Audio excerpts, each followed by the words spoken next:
제41조입니다. 관상기도의 실천. 지금까지는 관상기도 중에 일어나는 여러 가지 문제나 기도를 이해하기 위해서 한 이론들이고, 이제는 실제 기도를 하고자 합니다. 기도를 한다 해서 지금 막바로 이렇게 하는 것이 아니고, 기도를 하는데 필요한 내용을 잠깐 설명하고자 합니다. 관상기도는 머리로 배울 수 있는 기도가 아니고 가슴으로 배울 수 있는 기도이다. 머리로 배운다 하는 이야기는 그저 사변적으로 따지고 연구하는 것을 이야기하고, 가슴으로 배운다는 건 실천하는 것입니다. 가슴으로 느껴지는 대로 행동을 옮겨야지. 기도는 행동을 옮겨서 실천하지 않는다면 아무 소용이 없는 것입니다. 관상기도는 반드시 실천함으로써 하나님과 하나 될 수 있는 것입니다. 읽어보겠습니다. 침묵 속에서 하는 일은 주님을 사랑하는 가운데 자신의 내면을 들여다보며 내면의 분심을 처리하여 영혼을 정화시키기 위하여 노력하는 것이다. 그래서 관상기도를 꾸준히 노력하여 실천해가면 자신도 모르는 사이에 내면의 소리가 맑은 호수와 같이 고요와 평화와 가운데 주님의 뜻을 자신의 삶에 육화시켜가는 것을 지향하고 살아간다. 여기서 한 가지 말씀드릴 것은, 관상기도를 어떤 사람들은 침묵기도다, 어떤 사람은 또 다른 내용으로 이야기합니다. 그들은 왜 그렇게 하느냐?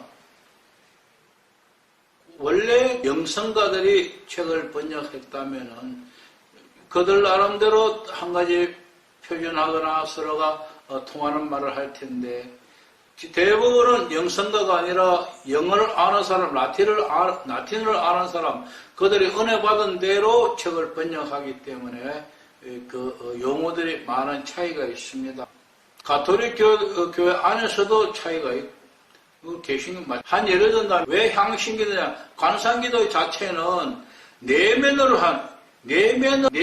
향해 들어가는 기도다. 그래서 내면을 향해 들어가는, 지향하는, 그래서 향심, 마음 중심으로 들어가는 기도, 침묵기도. 왜 이 기도는 가만히 보니까 일절 말하지 않고 조용히 앉아 침묵하는 거구나. 그게 침묵기도. 어떤 사람, 이 기도는 다 딴 생각하지 않고 한 곳에 집중하는구나. 그게 집중기도. 어떤 사람은 관조기도를 하는데 관조기도는 틀렸다고 봅니다. 틀렸다기보다 사용 안 하는 것이 옳습니다. 관조가 뭡니까? 자연, 하나님이 만든 피조물, 이 자연과 내가 감화해서 하나가 되는 것입니다. 그래서 화가가 그림을 보고 눈물을 흘리거나 음악가가 음악을 듣고 그저 감동된, 이것이 다 관조인데요. 이건 피조물하고의 관계, 하나님과의 관계는 구분해서 관조가 아니라 관상이라 표현하는 것이 옳다고 생각합니다. 그래서 여러분은 관상으로 아시고요. 여러 가지 기도 용어가 나오지만 결국은 그것은 다 번역상의 문제지 본질적인 문제가 아니라, 본질은 관상기도, 하나님을 보는 기도다. 하나님을 어떻게 본다 그랬죠? 처음 시간에 이야기했는데, 하나님은 마치 사람이 자면서 꿈을 꾸는 것 같이 꿈속에서 보면 모든 것이 다 보이고 다 되지만은 그것이 꿈인 줄 모르고 그렇게 꾸고 있어요. 그러다가 꿈에서 깨어났을 때 봤을 때, 꿈이었네. 그렇습니다.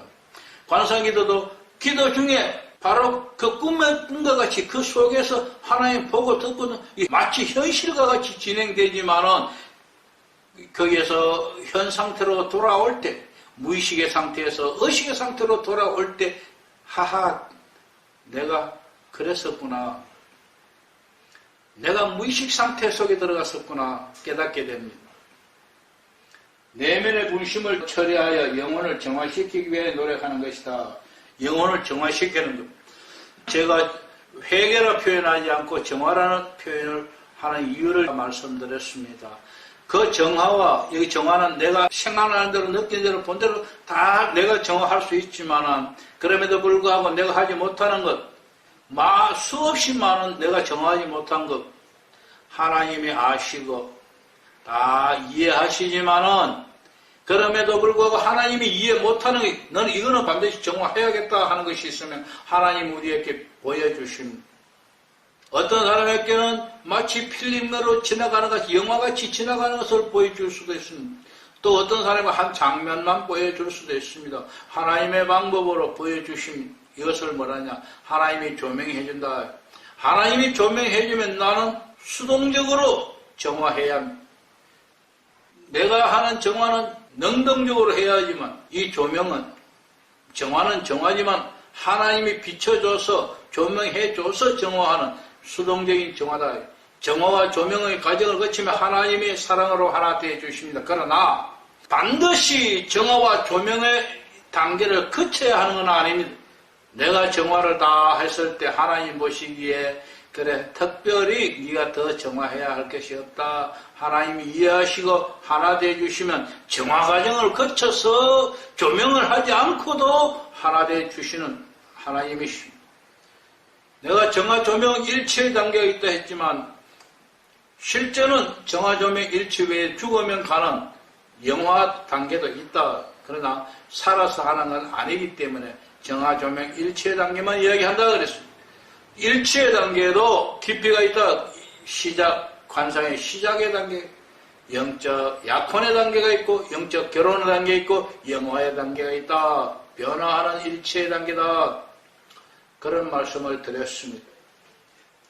그래서 감상하는 기도를 꾸준히 성실하게 실천해가면 자신도 모르는 사이 내면의 세계가 맑은 호수같이 바뀐다.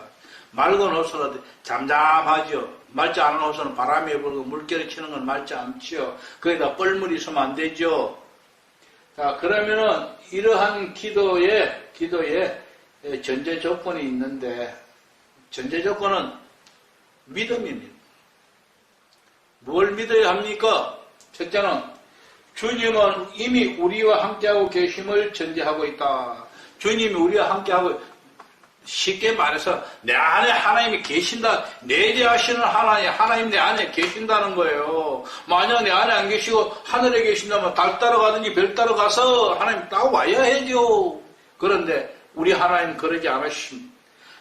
우리는 초월하는 하나님에 대한 지금 이야기가 아닙니다. 내 안에 계시는 내재하는 하나님, 성령 하나님에 대한 이야기.